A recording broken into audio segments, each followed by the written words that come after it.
سلام ممنونم به کانال پیکر خیلی خوش اومدید. این سری اومدم با یه آموزش از باس فایت بازی و اولیشو میخوایم با باس خرچرون خرسوار همون اسلیپینگ داو است اگه درست تلفظ کرده باشم شروع کنیم.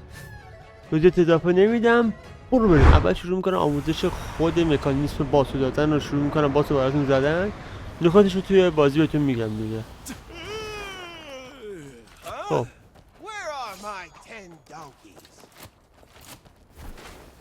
اول باسو که عملا هیچی نداره، فقط باید باسو بزنیم، هیچ چیز پوینت جذابی نداره، فقط باید بزنیم.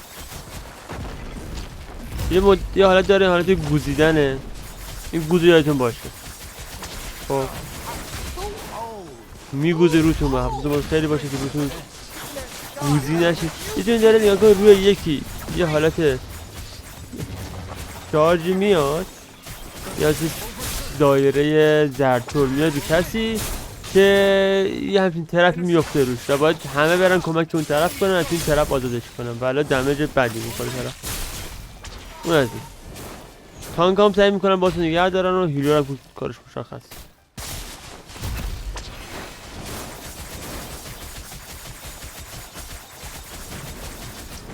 یه حالتی داره به نام دانکی ترانسفرم آرمی، چیه؟ روی یه نفری لاک میکنه میپره یه چنین دایره درست میکنه که اگه توی این برین شما هم دانکی میشین، خر میشین، نباید اون دایره برین. اگه تو اونجا برین نباید بیفتین. اگه دیدین یه خر اسپان کرد اینطوری ولی شما خر نشدین، به خر نخورین، به خر بخورین بد میشه. الان میبینیم من رفتم بالا، روی بعضی لاک میکنه پا میره بالا. خب کسی نیست هم چیز کنه، باید بچه ها برن خرشن بیان زیر این دایره که من هست بایستم، زیر دایره که قرار بگیره من روی خر میشینم، دمیج نمیشم. الان نکن روی یارو مثلا لاک شده، نکن دوتا لاک، این اتفاقی میفته و باید نجات داد سری. خب میمیره طرف، همینطوری در دمیج میشه میمیره.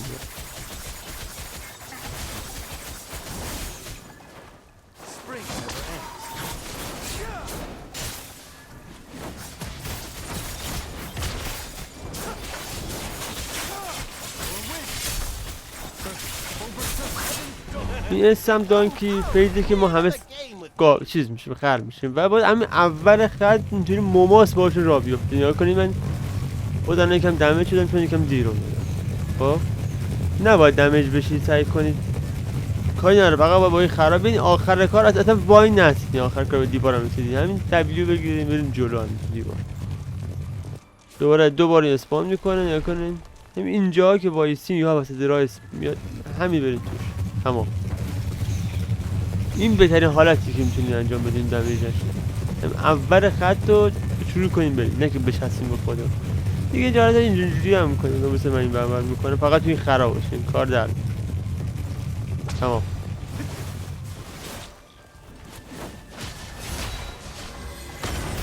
دوباره اینجا الان قراره یه دونه توپان درست کنی که برید توش خر میشی که احتمالاً بعد از این میخواد دوباره چند نفر خر کنه، یعنی پای چند نفر بده بالا که بقیه خرش هم برن زیر اون، یکی دو نفر حداقل.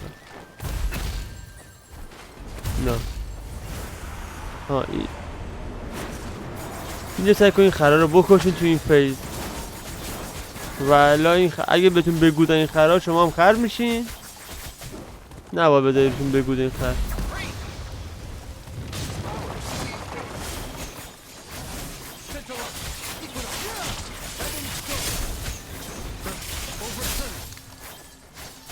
شاید بگین چرا این یارای من دمیج نمیدن، چون یه مودی هستش که این همه بات هست، پلیر فقط منم. در همین بود اونجا که من پام رفت و بالا کسی کمک نکرد.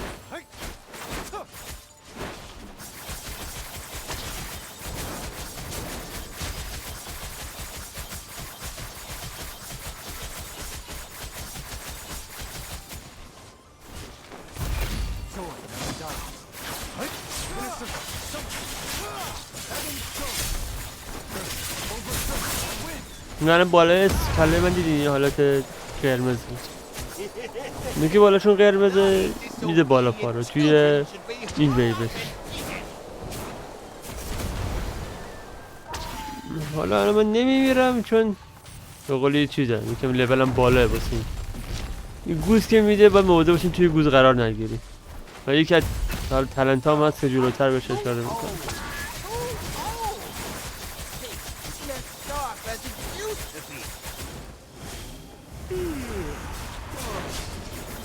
این فیزه ایلوژن دانکی حتما سریع این دانکی ها رو بدن تا این فیزه هست و اگه به تعداد دانکی هایی که مونده یه دمیج خیلی بدی بهتون میزنه.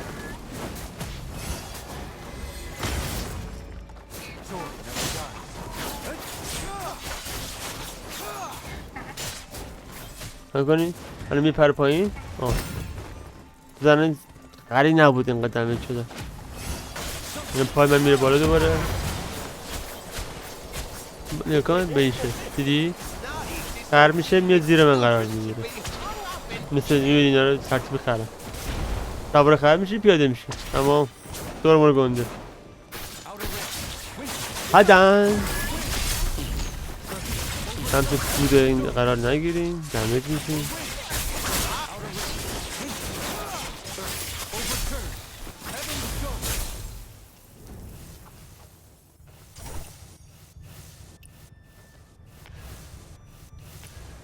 این بود کل باس. مکانیزم باس کلش همین بود. حالا میریم سراغ تالنت های باس که چه به دردی میخوره تالنت های باس. از کجا باید نگاه کنیم؟ میای توی دیولپ روی تالنت سه تا بخش تالنت داریم که تالنت عادیتونه که توی مپ اکسپلور کنین بگردین گیرتون میاد باکس باز کنین چیزای جدیدی پیدا کنین. اینا این پر میشه. آرنا که باید پی وی پی بازی کنین با میبان در واقع اون با اونجا پر میشه. باس قسمت باس داریم. قسمت باسینگش مال اینجاست. یعنی خب ما واسه این خرا رو کار داریم درسته. تمام کردم توضیح میدم ببینید. اولیه گفته که توی خب واسه انجام این باس میاد توی اینجا هستن. اینجا توی هیرو رلم خب دو تا دونه اینجا هست. یکی دیریم جیمینگ پوله یکی دین جیمینگ پول سوپر میه. خب برای اولیه که سمت راستیه که یعنی این برای اولیش خب شما باید یک بار این مدل معمولیشو بزنید و وقتی باتو شکست دادید جایزتون رو بگیرید. همین این کار انجام بدین اون میره جلو.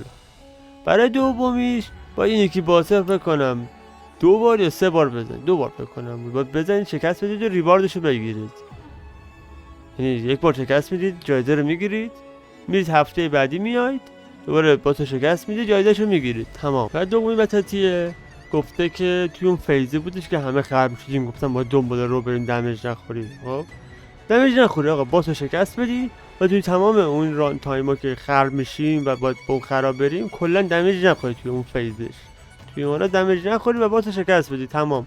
این اولیش تموم میشه. دومیه گفته که اونجا که داره میگوزه 3 بار بگوزه کلا 3 بار بیشتر بگوزه توی تایم فایتتون اگه اشتباه نکنم گفته باید این کار انجام بشه. توی این فیز خب اون فیز ایلوژن دانکی بود که یه عالمه خر اسپام میکرد. خب 6 تا این ور خر اسپام میکنه 6 تا اون ور که کلا میشه چند تا 12 تا خر.